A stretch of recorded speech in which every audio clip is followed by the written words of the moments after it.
Hello everyone, स्वागत है आप सभी का अड्डा 24/7 के आईएएस प्लेटफॉर्म पर। मेरा नाम है रुद्र गौतम, मेरे साथ हैं प्रदीप पहल सर और हमारे साथ हरियाणा सिविल सर्विसेज के topper name is Kamal Chaudhary ji. He got rank first in Haryana civil services और वो हमारे साथ जुड़े हुए हैं और हमें यहां पर हरियाणा सिविल सर्विसेज की पूरी तैयारी कैसे करनी है, प्रीलिम्स की तैयारी कैसे हो, मेंस की तैयारी कैसे और इंटरव्यू की तैयारी कैसे की जाए, उन सभी विषयों पर आज हम सर से बहुत सारी गाइडेंस को लेने वाले हैं। और साथ ही साथ में पूरे हरियाणा में जो स्टेट सिविल सर्विसेज का एग्जाम है, मैं एक बार बताना चाहता हूं कि ये सबसे पावरफुल पोस्ट होती हैं। जो हरियाणा राज्य की सबसे ताकतवर पोस्ट है वो हरियाणा सिविल सर्विसेज के एग्जाम के माध्यम से होती हैं, जिसमें स्पेशली जो एग्जीक्यूटिव ब्रांच है, एक्साइज एंड टैक्सेशन इंस्पेक्टर है, ब्लॉक डेवलपमेंट ऑफिसर और तहसीलदार जैसी पोस्ट। तो आज हमारे साथ जुड़ चुके हैं कमल चौधरी और ये आपको बहुत सी बातें बताएंगे। देखिए, एक तो सबसे पहले मैं कॉन्ग्रेचुलेशन दूंगा उनको, आपको बहुत बहुत बधाई कि आपने रैंक फर्स्ट प्राप्त किया है और आपके कारण बहुत से हरियाणा के एस्पिरेंट्स, उनको भी मोटिवेशन मिलेगा। वो लोग प्रभावित होते हैं जब आप बहुत सारी चीजों को बताएंगे, तो शायद हरियाणा के गांव गांव तक जब ये मैसेज जाएगा तो वो लोग भी प्रिपरेशन के इस दौर में आएंगे। और सबसे खास बात, हरियाणा ने आयोग ने बहुत पारदर्शिता के साथ एग्जाम लिया, प्रीलिम्स मेंस और मेंस सभी को बहुत अच्छे से कंडक्ट किया और टाइमली रिजल्ट भी दे दिया। तो क्या कहेंगे सर, प्रदीप पहल सर आप? और जैसे सर ने अभी कहा कि बिल्कुल बहुत पारदर्शिता के साथ इस एग्जाम को लिया है। नहीं तो इससे पहले होता आया था पिछली सरकारों में कि भाई आप बस पर्ची से सारी सिस्टम हो जाता था। लेकिन जैसे मैं देखता था दूसरे स्टेट्स में हमें देखने को मिलता था रुद्र सर कि भाई जैसे एक बार मैंने सुना कि यूपी पीसीएस का एग्जाम हो, उसमें पहले स्थान पर एक कोई लड़की हरियाणा से जो है उसका संबंध हरियाणा से है। तो हमने सुना, अब की बार मैं सुन रहा हूँ कि भाई हमारे हरियाणा का कोई एक बच्चा ना होकर के वो पंजाब से संबंध रखता है। और इसका मतलब पारदर्शिता ही है ये, ठीक है। और हरियाणा सरकार ने बिल्कुल इतना जल्दी रिजल्ट लेके आए, मतलब 2 दिन पहले जो है इंटरव्यू खत्म हुआ है और अभी आज उसका रिजल्ट आ गया। इसका मतलब ये भी हो सकता है कि आने वाले समय में बहुत जल्दी जो है नई पोस्ट के लिए नया नोटिफिकेशन भी बहुत जल्दी आ जाएगा। तो आज हम बात करने वाले हैं रैंक 1। अरे उसके बारे में सोच करके भी बहुत क्लास में केवल एक ही बच्चा होता है जिसका रैंक 1 होता है, जो पहली पोजीशन लेकर के आता है। तो उस रैंक 1 और अभी इन्होंने क्या क्या अपनी लाइफ में देखा है कि किस तरीके से कैसे तैयारी करी है। और थोड़ा बहुत मैं इनके बारे में बता दूं कि इन्होंने यूपीएससी का भी मेंस इनका क्रैक हो रखा है। इनको इंटरव्यू देना है अभी, मतलब वो यूपीएससी के साथ साथ और पंजाब के होते हुए, और जिसका संबंध पंजाब से है, हरियाणा के बारे में ज्यादा नॉलेज नहीं रखते। और जिन्होंने यूपीएससी, उनका मेन जो मोटो है वो यूपीएससी क्रैक करना है, डेफिनेटली यार वो अपने इंडिया में सबसे बड़ी पोस्ट होती है। उन्होंने हरियाणा का जो है टेस्ट एचसीएस दिया और उसमें रैंक 1 हासिल किया। कैसे कैसे क्या रही वो हम सर के साथ बात करने वाले हैं। सर आपको बहुत बहुत बधाई हो इसके लिए कि आपने एक बहुत अच्छी अचीवमेंट हासिल करी है अपनी लाइफ में। बहुत कम बंदे इस लेवल पर पहुंच पाते हैं। तो सर आपको बहुत बहुत थैंक यू शुभकामनाएं। So much sir, thank you so और much for the wishes sir. Sir, आप कुछ स्टूडेंट्स को सबसे पहले कुछ ऐसी बातें जो आपको लगता है कि बताई जाए, फिर मैं कुछ प्रश्नों को पूछना चाहूंगा ताकि स्टूडेंट्स को भी आपके बारे में एकदम क्लियर हो सके, एग्जाम के बारे में भी क्लियर हो सके। तो प्लीज आप पहले कुछ स्टूडेंट से कुछ 2 शब्द कहना चाहें तो। मैं अपनी इंट्रो दे देता हूँ। My Yes. Name is Kamal Chaudhary, as you know. Yes, I belong to Mohali district of Punjab. yes. मेरा जहाँ तक एजुकेशन बैकग्राउंड का सवाल है, I have done civil engineering और मेरी स्कूलिंग सब चंडीगढ़ से ही कंप्लीट हुई है। This is my first attempt at HCS and with God's grace I am able to clear it this time sir. Okay okay. ये ऐसा क्यों होता है सर कि ये इंजीनियरिंग वाले बच्चे ही, चाहे आप यूपीएससी बात करें, चाहे एसएससी हो, चाहे बैंकिंग हो, ये इंजीनियरिंग वाले बच्चे कुछ ज्यादा ही जो है बड़े बहुत अच्छे अच्छे एग्जाम जो देश में होते हैं तो उनको क्रैक करते हैं। उसके पीछे कोई लॉजिक? सर कि एक लॉजिक तो नहीं हो सकता, बिकॉज आई फील जो ह्यूमैनिटीज ऑप्ट करते हैं दे आर इक्वली कैपेबल और इक्वली स्मार्ट। तो ये कोई एक बट तो डेफिनेटली आप बिल्कुल होते हैं, लेकिन फिर भी एक कम्युनिटी वाला सब्जेक्ट लेकर के और एक बच्चा जो है वो मतलब बीटेक करके आता है या एमबीबीएस करके आता है और वो सब्जेक्ट अपने वाला सब्जेक्ट भी चूज नहीं करता, कोई दूसरा सब्जेक्ट चूज करके और एक अच्छे पोस्ट के ऊपर एग्जाम को क्रैक करता है। तो उससे सर रिगार्डिंग मैं आपसे पूछ रहा था। तो इसका रीजन शायद ये हो सकता है कि हम अपने 4-5 साल की जो भी टेक्निकल स्टडीज होती है उसमें इतना टेक्निकल नॉलेज गेन करते हैं कि वो माइंड फिर वो थोड़ा एनालिटिकल हो जाता है चीज़ों को लेके। तो एज ए इंजीनियर हम सोचते हैं कि कैसे 8 घंटे का काम 3 घंटे में किया जाए, तो वो फिर कहीं ना कहीं हेल्प करता है सर। बहुत बहुत अच्छा। बिल्कुल। तो यहाँ पर एक सर बता रहे कि भाई मैनिपुलेटिव और कैलकुलेटिव अप्रोच तो होती है नो डाउट, लेकिन ऐसा नहीं है कि केवल बीटेक वाले स्टूडेंट ही, बहुत से स्टूडेंट्स आजकल ह्यूमैनिटीज बैकग्राउंड के भी टॉपर रहे हैं नो डाउट। ये दोनों ही बातें अपने आप में सत्य तो हैं। लेकिन सर मैं आपसे एक बात पूछना चाहूंगा कि आपकी जो पूरी प्रिपरेशन जर्नी है, जैसे कई बार ना स्टूडेंट्स इस पक्ष पे होते हैं कि ना जो टॉपर्स बन रहे शायद उन्होंने अपने स्कूलिंग से ही अपनी तैयारी शुरू कर दी है, ग्रेजुएशन से तैयारी शुरू कर दी है। तो मैं जानना चाहूंगा आपकी जो प्रिपरेशन पूरी जर्नी है, वो प्रिपरेशन जर्नी कहाँ से स्टार्ट हुई है, उसके बारे में बताइए प्लीज। जी सर, सर क्योंकि मेरे फादर ऑलरेडी एक गवर्नमेंट सर्विस में है, he is the employ of Haryana government. तो अक्सर मैंने ऑफिसर्स की कहानियां सुनी है कि हाउ दे वर्क और how they can improve the living condition of people, how they improve the livelihood. तो वो कहीं ना कहीं दिमाग में था कि एक ऑफिसर क्या होता है या ऑफिसर कैसे बनते हैं, वो प्रोसेस का पता चल गया था 12th में जाते जाते। 12th बट में जाते फिर जाते आपने, ओके हाँ, तब मेरे को थोड़ा आइडिया था कि कैसे आइडिया था। ये सब होता है। बट फिर कॉलेज में मेरे को क्योंकि इंजीनियरिंग करने का मन था तो मैंने इंजीनियरिंग किया। बट फाइनल ईयर में आके मैंने मन बना लिया था कि मेरे को सिविल सर्विसेज ही करना है अपनी ग्रेजुएशन के बाद। तो बट मैंने तैयारी अपनी जब ग्रेजुएशन कंप्लीट हो गई 2019 में कंप्लीट हुई मेरी ग्रेजुएशन, उसके बाद मैंने स्टार्ट किया और मैंने एक कोचिंग ली। तो उसके जब कोचिंग भी सर वो पूरी नहीं हो पाई थी क्योंकि लॉकडाउन लग गया था। ओके। तो फिर मैं घर वापस आ गया 2020 में। 20 तो 2020 से तो continuously for past 3 years it's been I've been preparing sir. Okay, so finally I can say one thing like this COVID pandemic became boon for you, I think. ये तो I आपके लिए feel रामबाण sir. बन गया कि आपको sir, मेरे को भी ऐसा लगता है कि ना सेल्फ स्टडी तो इम्पोर्टेंट है ही है। आपने अपना गाइडेंस ले लिया और फिर स्टूडेंट सेल्फ स्टडी करता है नो डाउट, तो फिर वहां रिजल्ट आता ही है और आपने ये बहुत अच्छा परफॉर्म किया और फर्स्ट अटेम्प्ट में ही फर्स्ट रैंक लाना वाकई में काबिले तारीफ है। बहुत बढ़िया Thank सर। you sir. और सेल्फ स्टडी जो होता है, मतलब कोचिंग डेफिनेटली जरूरत होती है कि वो आपको पुश करती है, लेकिन सेल्फ स्टडी का कितना योगदान होता है कि किस कोई भी अचीवमेंट आप हासिल करते हैं तो?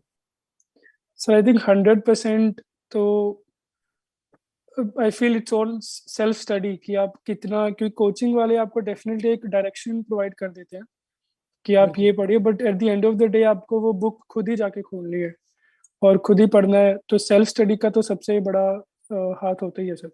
क्योंकि मतलब जो होता है ना कि आप क्लास में तो कितने बहुत अच्छे अच्छे टीचर सब अच्छा पढ़ाते हैं, लेकिन आप घर जाकर के जब उसका सेल्फ स्टडी नहीं करते हैं तो और वो उसका कोई भी बेनिफिट नहीं है। तो जैसे आपने कहा कि मैंने कोचिंग लेना स्टार्ट किया, फिर कोविड आ गया, तो उसके बाद मैंने 2 साल तैयारी किया, सेल्फ स्टडी ही किया है। और सेल्फ स्टडी के बेस के ऊपर मतलब एक तरीके से ताली बजाने का मन करता है कि पहली बार कोई एससीएस एग्जाम, और अपने हरियाणा का सबसे बड़ा टफेस्ट एग्जाम इसको हम कह सकते हैं, उसका उसमें भी पहली रैंकिंग लेके आना आपके लिए, मतलब आपको बहुत बहुत बधाई। Thank you sir, thank you so much. तो मैं आपसे एक और बात जानना चाहता हूँ कि स्टूडेंट्स ना कई बार क्या होता है केवल प्रीलिम्स की तैयारी कर रहे होते हैं सेपरेटली, मेंस की तैयारी अलग कर रहे होते हैं। तो वैसे तो हमारे को तो बहुत क्लैरिटी है, हम लोग फैकल्टी के तौर पे हम लोग बहुत अच्छे से जानते हैं। तो आप इस पर क्या कहेंगे कि प्री मेंस को कैसे बैलेंस करना चाहिए, स्ट्रैटेजी क्या होनी चाहिए, और आपकी कोई पर्सनल स्ट्रैटेजी है कि भाई इस प्रकार से यदि आप स्टडी करेंगे तो एग्जाम आसानी से क्रैक होगा, कुछ ऐसी बात यदि आप बताएं। सर जहाँ तक 3 स्टेजेस की बात है, डेफिनेटली तीनों डिफरेंट स्टेजेस हैं और तीनों डिफरेंट अप्रोच डिमांड करती है। बट जो बेसिक स्टडी है, जो हमारे बेसिक सब्जेक्ट्स हैं, उनको ऐसे ही पढ़ना चाहिए कि वो तीनों के हिसाब से तैयारी हो। फॉर एग्जांपल अगर मैं पॉलिटी पढ़ रहा हूँ तो मैं सिर्फ फैक्ट्स, प्रीलिम्स के लिए जैसे फैक्ट्स इंपॉर्टेंट है तो मैं सिर्फ फैक्ट्स ही नहीं पढ़ूंगा, बट जो एसेंस ऑफ पॉलिटी है उसको भी ध्यान में रखूंगा ताकि मैं मेंस में अच्छे आंसर लिख सकूं। सिमिलरली इंटरव्यू जैसे है, तो अगर पॉलिटी ले लेते हैं तो अगर कोई भी पॉलिटिकल इशू चल रहा है या कोई भी गवर्नेंस रिलेटेड इशू चल रहा है तो उस पे मेरा क्या कोई अगर प्रॉब्लम है तो उस पे क्या सोल्यूशन होगा, कोई अगर डिबेट चल रहा है तो उसमें क्या मिडल ग्राउंड होगा या फिर क्या सोल्यूशन हो सकता है। तो वो तैयारी के साथ साथ हमें अपना वैसा माइंड डेवलप करना पड़ेगा कि प्रीलिम्स भी हो जाए, मेंस भी हो जाए और इंटरव्यू की तैयारी भी अच्छे से हो जाए। इसका मतलब साइमल्टेनियसली करना चाहिए, क्योंकि कई बार क्या होता है जो स्टूडेंट नया होता है ना वो प्रीलिम्स को सेपरेट कर रहा होता है। कुल मिला के साइमल्टेनियस प्रिपरेशन करें और एक होलिस्टिक जिसको कहते हैं, है ना, जी सर। इंक्लूसिव स्टडी यदि है, होलिस्टिक अप्रोच। मतलब वो कई बार बोलते हैं ना कि आप ये सही है मेरे हिसाब से कि भाई, या फिर आप बताइएगा इसके बारे में कि भाई प्री की तैयारी नहीं करनी होती यार, सीधा मेंस की तैयारी करने लग जाओ, तो उसके बारे में आप क्या बोलना चाहते हैं? सर मेंस डेफिनेटली सबसे इम्पोर्टेंट स्टेज लगती है मेरे को तीनों में से, बिकॉज अल्टीमेटली वो आपका कहीं ना कहीं रैंक मेंस डिसाइड करता है। That was in my case in HCS. But at the same time sir mains भी तभी लिखेंगे अगर प्रीलिम्स क्लियर होगा, तो प्रीलिम्स को भी उतना इम्पोर्टेंस देना जरूरी है। वैल्यू तो उतना ही रखता है वो प्री भी, जी सर। मेंस से ज्यादा वैल्यू रखता है, तो फिर आप मेंस की तैयारी करते हैं, ठीक है। जैसे आपने कहा कि फैक्ट जो है वो इम्पोर्टेंस रखते हैं प्री में, तो वो फैक्ट भी हमें पढ़ना पड़ता है। लेकिन थ्योरी के लिए, आप मेंस के लिए आपको थ्योरी पढ़नी पड़ेगी, या इंटरव्यू में जो भी जैसे गवर्नमेंट इश्यूज होते हैं, कुछ भी हमारे देश में या प्रदेश में चल रहा होता है, तो उसके ऊपर भी ध्यान रखना होता है कि आप इंटरव्यू में आपसे पूछा जा सकता है कि इसके लिए क्या करना चाहिए। यस। जी सर। सो इसी तर्ज पे मैं एक और जैसे प्रश्न पूछना चाहूंगा आपसे कि आपका जो रिवीजन का स्ट्रेटेजी क्या रहा है, आपने रिवीजन का क्या मोड बनाया? कई बार ऐसा सजेशन होता है ना, वीकली, मंथली, और आपका क्या रिवीजन स्ट्रेटेजी था और एग्जाम से पहले? सर मैं बहुत ज़्यादा प्लान बनाने में यकीन नहीं करता, नहीं करते? क्योंकि मैं फॉलो भी नहीं कर पाता, क्योंकि मैंने ट्राई किया है कि मैं मंथली प्लान बनाऊं या वीकली प्लान बनाऊं, टू बी ऑनेस्ट, बट वो नहीं हो पाता है। तो मैं अपने डेली थोड़ा प्लान भी क्या दिमाग में रखता था कि बस आज मेरे को इतना पढ़ना है और ये पढ़ के मेरे को सोना है। कि ये तो कि अगर फॉर एग्जांपल मैंने पॉलिटी का अगर 40 पेजेस अगर लक्ष्मीकांत के मैंने रिवाइज करने हैं, तो आई मेक श्योर कि मैं उस दिन वो 40 पेजेस अपने रिवाइज करके ही सोऊं। तो इतना अगर डेली टारगेट्स छोटे छोटे आप रखेंगे तो वो लॉन्ग टर्म में काफ़ी बेनिफिट करेगा, एज कम्पेयर टू अगर मंथली और वीकली टारगेट रखेंगे और पूरे नहीं होंगे तो भी फिर पूरा प्रिपरेशन हैपार्टेड हो जाएगा। यस तो यस यस। ऐसे सर मेरी अप्रोच थी। बिल्कुल। तो देखिए बहुत ही अच्छी अप्रोच बताई है कि बिल्कुल एक समय पर एक काम कर लिया और उसको उसी समय पर कर लिया, और शॉर्ट गोल्स बना लिए, और क्यूमुलेटिव रूप से वो आपको फाइनली सोपान क्रम में अंतिम रूप से उस जगह पर पहुंचा देगा। बिल्कुल।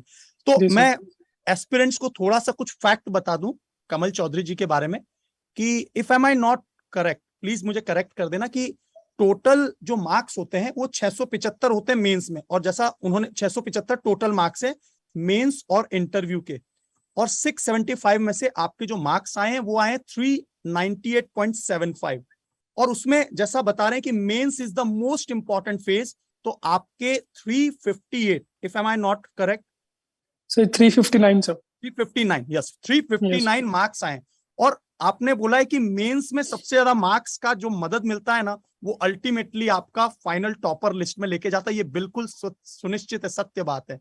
तो देख लीजिए आप लोग भी जो एस्पिरेंट हमें सुन रहे हैं, आप लोग भी देखिए, mains is the most important phase, जैसा आपको सर ने बताया। Yes sir. जैसे सबसे पहले एक बार ये बताइएगा सर कि मान लो आप कोई भी अभी बच्चा है, यदि आप ग्रेजुएशन कर रहा है, यदि आप अभी +2 में है या आप ग्रेजुएशन कर चुका है, तो वो किस तरीके से तैयारी स्टार्ट करे? कि जैसे आपकी वीडियो सुन करके कि भाई मैंने बीटेक किया है और बीटेक के बाद मैंने +2 तक थोड़ा थोड़ा मैं ऑफिसर्स के बारे में सुनना स्टार्ट कर दिया था अपने पिताजी से कि ये ऑफिसर इस तरीके से काम करते हैं, उन्होंने किसी के अंडर में काम किया होगा, तो और आपके मन में ये जो है भावना आई होगी कि यार मेरे को ये इस ऑफिसर के पद पर जाना है, तो इसके लिए कैसे जाया जाए, और उसकी तैयारी शुरू करी। तो अभी से बिल्कुल स्टार्टिंग से कोई बच्चा बस ग्रेजुएशन कर रहा है नॉर्मल, तो कहाँ से तैयारी शुरू करे और कितने टाइम में वो तैयारी जो है वो कंप्लीट हो सकती है कि आपकी तरह उसकी रैंक फर्स्ट वो अचीव कर पाए? सर ग्रेजुएशन के साथ कैसे तैयारी करना है उसमें मेरा कुछ एक्सपर्टीज नहीं है, क्योंकि मैंने खुद ग्रेजुएशन के साथ तैयारी नहीं की थी। बट जब मैंने ग्रेजुएशन के बाद तैयारी शुरू की, क्योंकि 4-6 साल से तो कुछ जो ह्यूमैनिटीज़ के सब्जेक्ट्स हैं उनसे टच थोड़ा छूट गया था, बिकॉज 10th के बाद हम लोग जनरली नहीं पढ़ते हैं। तो जैसे मैंने बोला कि मैंने कोचिंग ली थी, तो कोचिंग में जो पढ़ाते थे उनको रिवाइज करना वो मेन रहता था, कि जो पढ़ा रहे हैं क्लास में वो एटलीस्ट मैं घर पे जाके एक बार पढूं कि मैंने आज क्या पढ़ा है। दूसरा, जो बेसिक बुक्स जो भी अपनी होती हैं सिविल सर्विसेज की, उनको पढ़ना, और सिर्फ पढ़ना नहीं, उनकी रिवीजन पे ज़्यादा फोकस रखना कि ताकि जो मैं पढ़ रहा हूँ वो मैक्सिमम रिटेन रह सके। मतलब स्टार्टिंग में आपको जो, जैसे मान लो कहाँ कहीं कोचिंग लेते हैं आप, या फिर आपको जो बुक्स बताई जाती हैं, जैसे आप एनसीईआरटीज पढ़ते हैं, या जो आपको वहां से नोट्स मिलता है, या फिर जहां से भी आप स्टार्टिंग करेंगे तो कुछ ना कुछ तो रिसोर्स ढूंढेंगे ही आप कि भाई कहाँ से आपको कौन सी बुक पढ़नी चाहिए, और जो ठीक गलती पता चल ही जाता है। लेकिन कितना टाइम लगता है कि आप जो है उस लेवल पर पहुंच पाए कि आप मेंस क्रैक कर पाए या इंटरव्यू क्रैक कर पाए? 1 साल लगता है, 6 महीने लगता है, 2 साल लगता है? जैसे आपने कहा कि मैं ग्रेजुएशन के साथ तो तैयारी कर ही नहीं रहा था, मैं तो उसके बाद तैयारी शुरू किया है। 2019 में आपने ग्रेजुएशन पूरा कर दिया, और उसके बाद आपने 3 साल लगा दी, 3 से 4 साल जो है वो कंप्लीट होने में लगा दिया। तो वो, और पहले ही चांस में आपने जो है ये क्रैक कर दिया एचसीएस का एग्जाम। तो वो 1 साल लगता है, 2 साल लगता है, कितने साल में एक बच्चा जो बेसिक जिसका ठीक सा हो वो ये अचीवमेंट वो हासिल कर सके, वो मैं पूछ रहा हूँ आपसे। जी सर, मेरा 2020 में फर्स्ट यूपीएससी अटेम्प्ट था। जी। तो तब तो सर प्रीलिम्स ही नहीं क्लियर हुआ था, because as I said basics ही तब फाउंडेशन ही थोड़ी वीक थी, आई वुड से। बिल्कुल। सेकंड टाइम पे मेंस नहीं क्वालिफाई हुआ, और उसका मेन रीजन था कि जैसे आपने पहले ही पॉइंट बोला था कि वो इंटीग्रेटेड अप्रोच नहीं ली थी मैंने। फिर थर्ड अटेम्प्ट में अभी मेंस क्वालिफाई हुआ। तो जो अभी जहाँ तक आप, आपकी बार जो आपने मेंस क्वालिफाई किया वो थर्ड टाइम है आपका यूपीएससी? जी सर, और एचसीएस में क्योंकि जब से मैंने तैयारी शुरू किया फर्स्ट टाइम ये 2021 में वैकेंसी आई थी, बट पेपर होते होते अभी 2023 आ गया। तो इसमें जैसे 2020 जो फेल हुआ यूपीएससी का अटेम्प्ट, प्रीलिम्स फेल हुआ, तब फिर मैंने सोचा कि क्या कमी है, कि क्यों नहीं हुआ या फिर क्या वजह थी। तो तब फिर थोड़ी टॉपर्स वीडियो देखी, थोड़ा खुद प्रीवियस क्वेश्चंस को एनालाइज किया, टेस्ट सीरीज को थोड़ा अच्छे से फॉलो किया। तो फिर प्रीलिम्स में अच्छा स्कोर आ गया था। फिर मेंस में वही कि तब प्रीलिम्स पे इतना फोकस हो गया कि वो कहीं ना कहीं मेंस इग्नोर हो गया था। तो फिर मेरा ऑप्शनल में थोड़े कम मार्क्स थे, तो इस साल थोड़ा ऑप्शनल पे काम किया। तो वही है कि थोड़ा अगर इंटीग्रेटेड अप्रोच लेके चलेंगे कि आप साइमल्टेनियसली अपना प्रीलिम्स भी तैयार करें और मेंस को भी अच्छे से तैयार करें, तो फिर it's a very doable thing. ये कोई बहुत, आई वुड से कि ऐसा नहीं है कि कोई नहीं अचीव कर सकता सर। बिल्कुल, बहुत अच्छा। एक बार, कई बार मैंने सुना है कि, और सुना क्या, अभी जैसे देख भी रहा हूँ आपको, आप यूपीएससी का मेंस भी आपने क्रैक कर रखा है, और अभी आप जो स्टेट सर्विसेज का एग्जाम भी आप दे रहे हैं। तो एक किसी भी स्टूडेंट को जो यूपीएससी की तैयारी कर रहा है, तो उसको स्टेट की तैयारी करने में कितना ज्यादा अंतर आपको देखने को मिलेगा? मतलब क्या आपको जो कुछ प्रॉब्लम फेस करनी पड़ती हैं? अगर भाई एक यूपीएससी का बंदा स्टेट सर्विसेज का एग्जाम देता ही देता है, तो वो क्यों देता है? आप इसके बारे में कुछ बच्चों को बता सकें। Sir I feel at the end of the day जो भी सिविल सर्विसेज की तैयारी कर रहा है, उनका मोटिवेशन यही रहता है कि पब्लिक सर्विस करना। जी। और आई डोंट, और जहाँ तक मेरे को लगता है कि यूपीएससी और सीएससी एग्जाम के बाद जो स्टेट सिविल सर्विसेज है वो आपको ये प्लेटफॉर्म प्रोवाइड करती है। तो उनकी तैयारी करना अगर कोई करे तो बहुत अच्छी बात है, बिकॉज कहीं ना कहीं अगर आप आगे भी तैयारी कंटिन्यू करना चाहते हैं, और अगर नहीं भी करना चाहते तो अपने आप में एक बहुत अच्छी जॉब अपॉर्चुनिटी। बिल्कुल। नहीं, वैसे दोनों लगभग सेम सा ही चीज है। वहाँ आपको ऑल ओवर इंडिया में जो है मतलब सर्विस आप दे सकते हैं। यहाँ पर हरियाणा में भी जो आप किसी भी स्टेट का सर्विसेज का एग्जाम देते हैं, तो वहाँ भी आप सबसे टॉप मोस्ट पोस्ट पे होते हैं, और वो बंदा भी आगे जाकर के आप आईएएस में आप कन्वर्ट होते हैं। बिल्कुल, बहुत अच्छी बात है। लेकिन कोई प्रॉब्लम भी, जैसे मान लो आप, कोई कितना ज्यादा फर्क होता है? जैसे आपने यूपीएससी और हरियाणा के जो सिलेबस में क्या कितना सारा फर्क आपको देखने को मिलेगा? चाहे आप यदि मान लो आप हरियाणा से हैं और आप यूपी पीसीएस दे रहे हैं, तो उसमें कितना फर्क है यूपीएससी और यूपी पीसीएस में, एचसीएस में? सर एचसीएस और यूपीएससी का डिफरेंस की बात है, प्रीलिम्स में जैसे इसमें थोड़ा हरियाणा की जीके पे फोकस करना पड़ता है। हरियाणा के क्वेश्चंस कुछ आते हैं प्रीलिम्स में, तो वो प्रिपेयर करना पड़ता है अपनी यूपीएससी के साथ साथ। और दूसरा मेंस में जो इसका पैटर्न अलग है, इसमें 4 ही पेपर होते हैं मेंस में। 2 लैंग्वेज के पेपर होते हैं, हिंदी और इंग्लिश का। जीएस का इसमें एक ही पेपर होता है, उसमें सभी सब्जेक्ट कवर हो जाते हैं। और एक पेपर उसमें ऑप्शनल का होता है। तो जीएस और ऑप्शनल तो आपका यूपीएससी से ओवरलैप करता ही है। इसमें मेन फोकस आपको लैंग्वेज पे थोड़ा हिंदी और इंग्लिश पे करना पड़ता है, क्योंकि वो कहीं ना कहीं आपको एक एज दे देता है बाकी कैंडिडेट की। अभी मार्क्स तो नहीं आउट हुए हैं, तो आई एम नॉट श्योर कि कितने लैंग्वेज में मार्क्स आए हैं, बट हाँ, इसमें लैंग्वेज को आपको थोड़ा प्रिपेयर करना पड़ता है मेंस के लिए। और इंटरव्यू की तो वही अप्रोच है कि आप न्यूज़पेपर पढ़ ही नहीं है और आप ओपिनियन फॉर्म कर रहे हैं, तो वो आपको हेल्प करेगा। So my question is, I was about to ask this question also. वो आपने शुरू भी कर दिया कि जो हिंदी की जो प्रिपरेशन है, इंग्लिश की जो प्रिपरेशन है, तो जी ये सर। 100 मार्क्स का पेपर है। तो आपने यहाँ पर कुछ डिफरेंट अप्रोच रखा। मैं तो ना सीधी सी बात है सर, मैं चाहता हूँ कि मेरे जो स्टूडेंट्स हमारे जो स्टूडेंट्स है वो लाभान्वित हों। तो आप कुछ बुक्स नेम बताएं या कुछ ऐसी चीज की, हाँ मैंने ये अप्रोच किया था हिंदी में, इंग्लिश में ये अप्रोच किया था। जीएस तो मान गया कि भाई आपने जीएस पेपर 1 2 3 वो आपका यूपीएससी वाला हो गया, और ऑप्शनल की बात थोड़ी सी बाद में करते हैं। तो थोड़ा हिंदी इंग्लिश में हमारे हरियाणा के बच्चों के लिए। यस सर, हिंदी से मेरा काफी टच छूट गया था कॉलेज तक आते आते, क्योंकि मेरी कॉलेज भी साउथ इंडिया से हुई है, ग्रेजुएशन साउथ इंडिया से हुई है, वीआईटी राइट, वीआईटी वेलोर से। जी सर।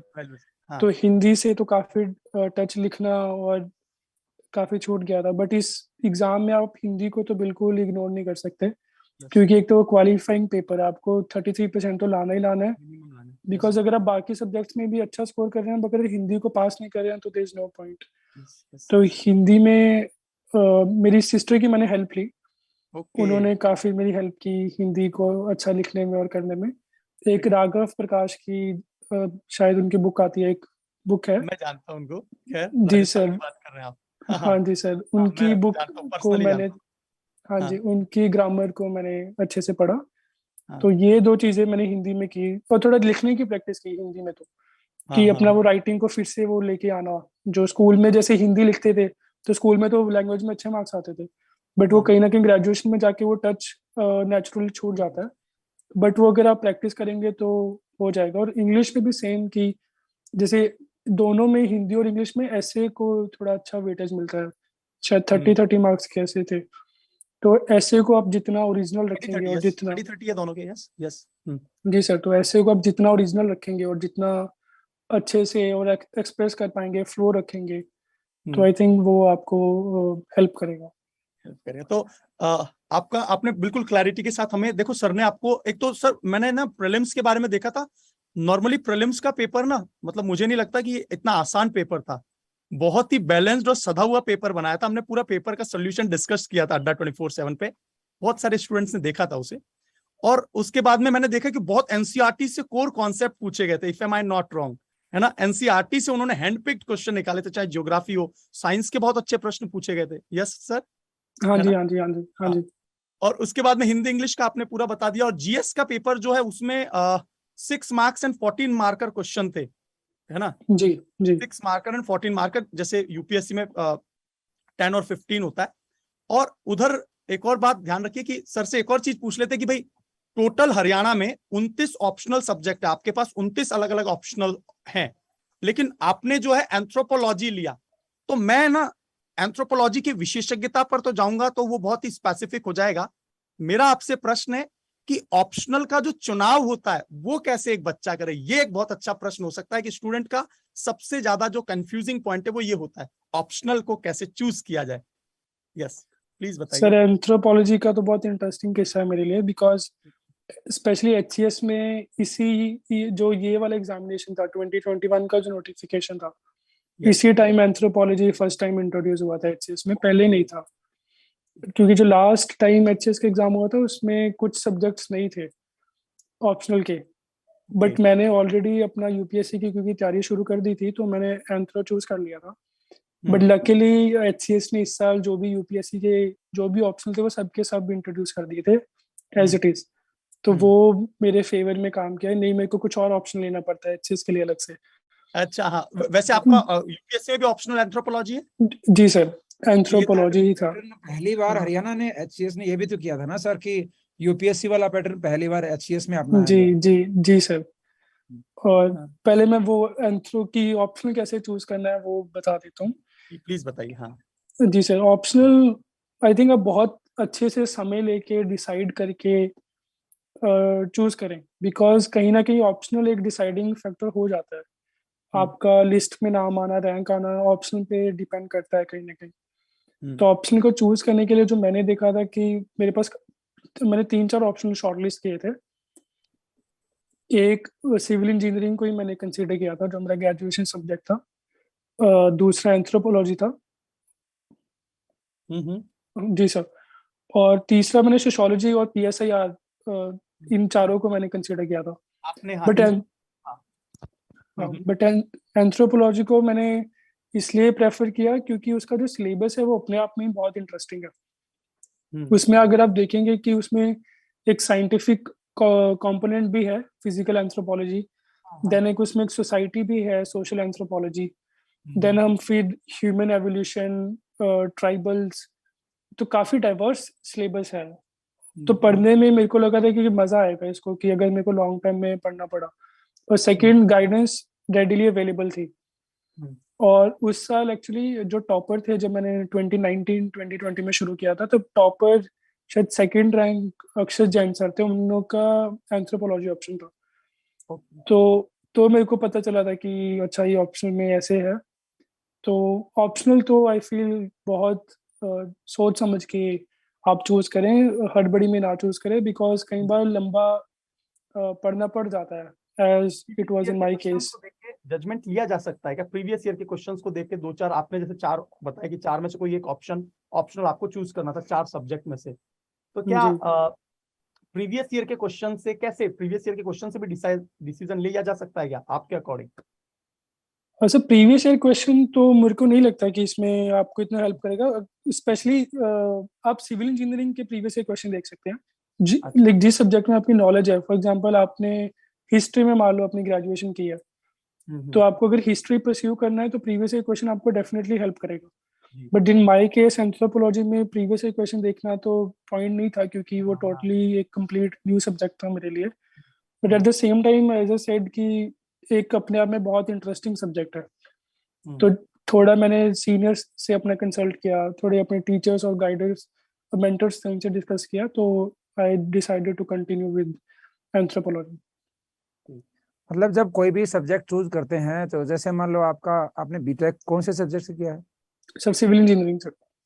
तो उसमें और इस सब्जेक्ट को चूज करने में मतलब एक, मान लो मैं बीकॉम कर रहा हूँ, और मैं किस तरीके से उस सब्जेक्ट को चूज करूँ कि या मेरे को ज्योग्राफी चूज करूँ, मैं कॉमर्स चूज करूँ, इकोनॉमिक्स करूँ, या फिर मैं हिस्ट्री करूँ, या फिर आप वाला सब्जेक्ट? सर पहला तो जैसे बोला, एक इंटरेस्ट, आप हाँ, सिलेबस इंटरेस्ट अच्छे ही से होता है। एनालाइज करिए, थोड़ी रिसर्च करिए उस टॉपिक की एंथ्रोपोलॉजी है क्या। फॉर एग्जांपल अगर ज्योग्राफी चूज कर रहे हैं तो ज्योग्राफी है क्या, या इसका पहले कैसा एग्जाम आता है, थोड़ा अपने सीनियर से या ऑलरेडी जो टीचर हैं उस सब्जेक्ट के, उनसे बात करिए। अगर आपके पास एक्सेस है या आप किसी को जानते हैं जो ऑलरेडी सिलेक्टेड है, उनसे थोड़ा कंसल्ट करिए कि ये ऑप्शनल के लिए गाइडेंस अवेलेबल है क्या नहीं। तो यही 3-4 फैक्टर है कि आपका इंटरेस्ट होना चाहिए। दूसरा, अगर आपके पास गाइडेंस अवेलेबल है उस सब्जेक्ट के लिए, रिसोर्सेज अवेलेबल है, तो you should continue. Third, overall performance of the optional, कि उसी कि कैसा स्कोर आ रहा है बच्चों का इस ऑप्शन में। हाँ, मतलब तो इस ये सब्जेक्ट में मैं भी पूछने वाला था आपसे, जो आप बोल रहे हो कि कई बार ये होता है ना कि किस सब्जेक्ट में स्कोर ज्यादा अच्छा आता है, उसमें वो मतलब उसको भी ध्यान में रखना चाहिए क्या? सर ये बहुत थोड़ा सब्जेक्टिव फैक्टर है, बिकॉज जी। अगर आप देखेंगे तो एक ही ऑप्शनल के टॉपर नहीं होते, और कई बार ऐसा भी होता है कि किसी ऑप्शन का टॉप 10 में वो इंसान होता ही नहीं है। तो हाँ, ऐसा। किसी एक ऑप्शन को ऐसे बोलना कि ये इसी के टॉपर होते हैं या इसी में हाईएस्ट मार्क्स आते हैं, ये थोड़ा मेरे को लगता है सही नहीं है। Because option at the end of the day, अगर आप किसी भी ऑप्शन को अच्छे से तैयार करेंगे और अपने आंसर्स वैसे लेके आएंगे कि एग्जामिनर को पसंद आए, तो any optional can take the top place. जी। सो जो आंसर राइटिंग वाला जो पार्ट है ना, मैं 2-3 क्वेश्चन ही आपका ज्यादा समय नहीं लूंगा, क्योंकि मुझे पता है आपका, एक तो जैसा कि मुझे पता है कि आप बहुत कैलकुलेटिव है इन दिनों में। तो आपका जो आंसर राइटिंग है, स्टूडेंट्स ना मैंने देखता हूँ कि तैयारी में तो घुस जाते हैं, बहुत अच्छे से एंटर हो जाते हैं कि नहीं तैयारी करनी, उनका एक नया नया जोश होता है, और फिर कुछ ही दिनों बाद उनका जोश ठंडा भी पड़ता जाता है। और ऐसे बहुत रेयर जैम होते हैं जो तैयारी करने लगते हैं और कंटिन्यूअस रखते हैं। तो आंसर राइटिंग से कहीं ना कहीं वो फोबिक होते, शुरुआत ही नहीं करते हैं। तो आप ऐसा कोई मूल मंत्र बताओ कि स्टूडेंट्स हमारे ना आंसर राइटिंग के बिना कुछ संभव ही नहीं, ऐसा कुछ आप बताइए ताकि वो प्रेरित हो जाए कि हाँ स्टार्ट किया जाए। सर जहाँ तक आंसर राइटिंग की बात है, मैंने भी ज्यादा आंसर राइटिंग स्टार्टिंग में तो नहीं की थी, टू बी ऑनेस्ट। फर्स्ट 20 जब स्टार्ट किया तो पहले 1 साल में तो आई डोंट थिंक मैंने कोई आंसर लिखा था। I was just reading. पहले तो ये था कि प्रीलिम्स क्लियर करना है, बट एज आई सेड कि जब सेकंड टाइम पे प्रीलिम्स क्लियर हुआ तो 2-2.5 महीने मिलते हैं मेंस के लिए, तो उसमें फिर बहुत हड़बड़ी हो जाती है कि आपको सिलेबस भी कवर करना है, आपको टेस्ट भी लिखने हैं, आपको ये भी डिसाइड करना है कि आंसर कैसे लिखना है। तो वो फिर कहीं ना कहीं वो फिर इंटीग्रेटेड अप्रोच वाली बात आ जाती है कि आंसर राइटिंग इज इम्पॉर्टेंट, उसको इग्नोर नहीं कर सकते, because at the end of the day आपको जो मार्क्स मिलेंगे वो आपको उस एक शीट को देख के ही मार्क्स मिलेंगे। आप खुद तो वहां पे नहीं प्रेजेंट हो सकते एग्जामिनर के सामने, आप अपनी जो भी नॉलेज है वो उस आंसर के थ्रू ही एक्सप्रेस करेंगे। तो आंसर राइटिंग की जो आर्ट, तो आर्ट बोल सकते हैं इसको, इट्स एन आर्ट। तो उसमें जो भी ये एक्सप्रेशन सबके पास नहीं होती है यार। सिर्फ नहीं होती, मैं तो मेरे पास तो खुद नहीं थी, बट इसको डेवलप किया जा सकता है। डेवलप किया जा सकता जी है, समथिंग कि आप नहीं कर सकते। और इसमें So जब I आप feel- कोई भी जब आप मीडियम चूज करते हैं तो उसमें हिंदी या इंग्लिश मीडियम का कितना जो है रोल होता है राइटिंग में? सर मेरे को हिंदी का तो नहीं पता क्योंकि I was in comfortable in English, तो मैंने इंग्लिश चूज किया था। बाकी हिंदी मीडियम में अगर हिंदी में थोड़ा सा आपकी साइड से नेटवर्क, एक मिनट, एक शायद थोड़ा सा नेटवर्क का इश्यू आ रहा है। I'll just हाँ ऐसे। सो थोड़ी देर के लिए डिस्टर्ब वापस आ चुके हैं। यस यस यस, बताइए प्लीज। हाँ जी, हिंदी इंग्लिश की जो बात है वही है कि आपको अगर आप हिंदी में कंफर्टेबल हैं खुद को एक्सप्रेस करने में और इंग्लिश में आपको समय लग रहा है तो फिर हिंदी को ही आप चूज करिए। क्योंकि यूपीएससी में तो ये देखा है ना हमने कि भाई जैसे मतलब हिंदी मीडियम वाले बच्चे जो हैं वो बहुत ही कम होते हैं, 15 20 25 तक ही बच्चों का सिलेक्शन होता है, और टोटल वो 600 से 700 सीटें होती हैं। तो उनका नंबर कम आता है, या फिर वो उनको चेक करने वाले कम होते हैं, या फिर उनको लिखने का तरीका अच्छा नहीं होता? क्या रीजन होता है वो, उसके बारे में कुछ बता सकते हैं यदि आपको आइडिया है तो? तो इसके बारे में तो मेरे को नहीं आइडिया क्योंकि हिंदी की क्यों नहीं परफॉर्म करता बेटर, मेरे को इसका तो आइडिया नहीं है क्योंकि मैंने खुद हिंदी में कभी नहीं लिखा एग्जाम, तो I don't think you have adequate knowledge to answer this question. Okay sir. So थोड़ा सा जो जहाँ तक मुझे थोड़ा सा अंदाजा उसमें ये कि थोड़ा सा टेक्स्ट और जो बुक्स है और जो मैगजीन्स है और जो न्यूज़पेपर्स वगैरह है वो इंग्लिश में कंटेंट थोड़ा सा हेल्दी और रिच है, और स्टूडेंट्स थोड़ा सा फॉरवर्ड है इंग्लिश वाले। हिंदी वाले टॉपर्स हैं, 15th रैंक लाई है, लेकिन हाँ हिंदी मीडियम के जो स्टूडेंट्स हैं वो कहीं ना कहीं वो कंटेंट वाली जो बात आती है वो इतना एग्जॉस्टिव मटेरियल वो थोड़ा सा लैकिंग करता है हिंदी में। अदरवाइज हिंदी मीडियम के स्टूडेंट और इंग्लिश मीडियम के एज ए स्टूडेंट तो मैं इसी बात को कहूंगा स्टूडेंट्स आप लोगों को कि यार मोटिवेटेड रहिए, चाहे आपका हिंदी मीडियम है इंग्लिश मीडियम है, ये सारी चीज विल पावर पे है और टॉपर्स हिंदी में भी आते हैं, इसमें कोई डाउट और डिलेमा तो नहीं है। फाइनली मैं एक लास्ट क्वेश्चन सर, यस और no sir, if am I not wrong, क्या मैं सही बोल रहा हूँ, ऐसा कुछ है या नहीं है? थोड़ा सा फैक्टर कमल जी। जी, रिसोर्सेज का तो फैक्टर है ही है। हाँ हाँ तो जी सर आखिरी क्वेश्चन सर से पूछ लीजिएगा, हाँ, बहुत लंबा टाइम हो गया सर से ज्यादा बात लंबा करते समय हुए। ले लिया। और नहीं please please.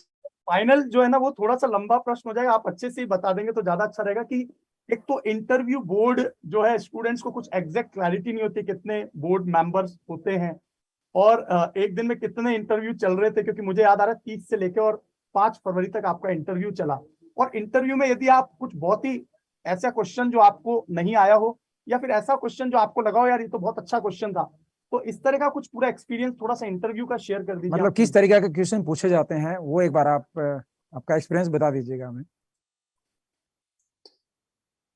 Ji sir HPSC में तो 4 मेंबर का बोर्ड होता है। उसका जो जी सर, जो एचपीएससी के मेंबर्स हैं वो उस बोर्ड को चेयर करते हैं। बाकी 3 मेंबर्स आई थिंक आउटसाइडर्स होते हैं।